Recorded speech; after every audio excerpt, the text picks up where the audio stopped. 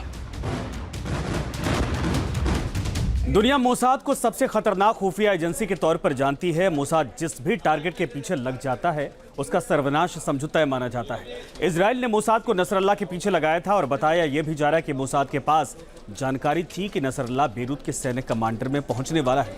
Israeli खुफिया agency को खबर मिली थी कि शाम 6 बजे नसरल्लाह हेडक्वार्टर पहुंचेगा। यहां नसरल्लाह बड़ी मीटिंग बुलाई थी उसने। नसरल्लाह शाम 6 बजे बंकर में पहुंचा और इसके 5 मिनट बाद ही इजराइल ने हिजबुल्लाह के हेडक्वार्टर पर बंकर बस्टर से हमला कर दिया। इजराइल ने उसी बंकर को निशाना बनाकर बम बरसाया जहां नसरल्लाह मीटिंग के लिए पहुंचा हुआ था। जिस बंकर में नसरुल्लाह की कब्र खोदने का दावा आईडीएफ कर रही है, उसको खुद नसरुल्लाह ने ही बनाया था। इस कमांड सेंटर को काफी सेफ और सिक्योर माना जा रहा था, लेकिन GBU 72 की मारक क्षमता से बंकर तबाह और बर्बाद हो गया। आसमान से इजराइल ने इतने बम बरसाए कि गिनना मुश्किल था। एक के बाद एक धमाके हो रहे थे। धमाकों की आवाज 30 मील दूर तक सुनाई दे रही थी। आसमान से हर तरफ नारंगी और काले रंग के धुएं का गुब्बार ही नजर आ रहा था। धमाकों की गूंज से पूरा इलाका दहल गया।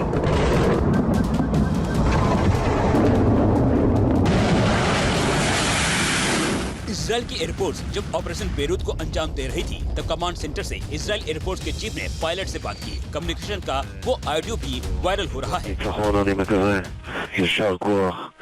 אנחנו מאוד מקווים שגדענו פה את ארגון הטרור הזה.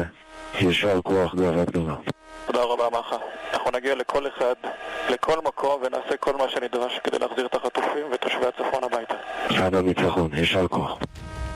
ये नसरुल्लाह की आखिरी स्पीच बताई जा रही है। वीडियो के बारे में बताया जा रहा है कि 19 सितंबर का है, जहां नसरुल्लाह की स्पीच को बेरूत की कॉफी शॉप में बैठकर लेबनान के लोग सुन रहे थे। हिजबुल्लाह की स्पीच पेजर और वॉकी टॉकी हमले के फौरन बाद की है। 4000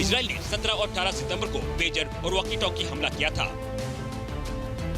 उसके फौरन बाद ही नसरुल्लाह ने स्पीच दिया। शायद आईडीएफ की यही प्लानिंग थी। बताया जा रहा है कि इजरायली आर्मी नसरुल्लाह की स्पीच को फॉलो कर रही थी, नसरुल्लाह के हर मूवमेंट पर नजर रख रही थी। आईडीएफ की रणनीति थी कि नसरुल्लाह एक गलती करे और फिर उसका खात्मा किया जा सके। तभी तो पिछले एक हफ्ते से इजराइल लगातार लेबनान पर एयर स्ट्राइक कर रहा था।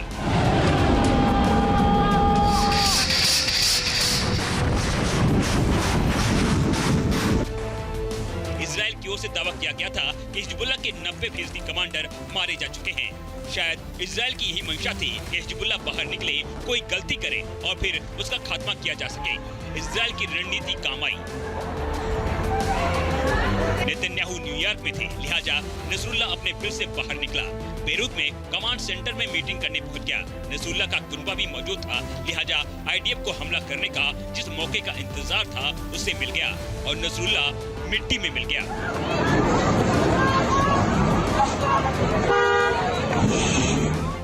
והמסר הוא מסר פשוט, מי שמאיים על אזרחי מדינת ישראל נדע להגיע בצפון, בדרום, גם במקומות יותר... यह हमारी प्रतिभा और क्षमताओं का अंत नहीं है। संदेश बिल्कुल साफ है। हम जानते हैं इजराइल को धमकी देने वाले किसी भी व्यक्ति तक कैसे पहुंचा जाता है और उसे कैसे सबक सिखाया जाता है। התחלנו לממש, גם התקיפה הזו הוכנה במשך זמן רב।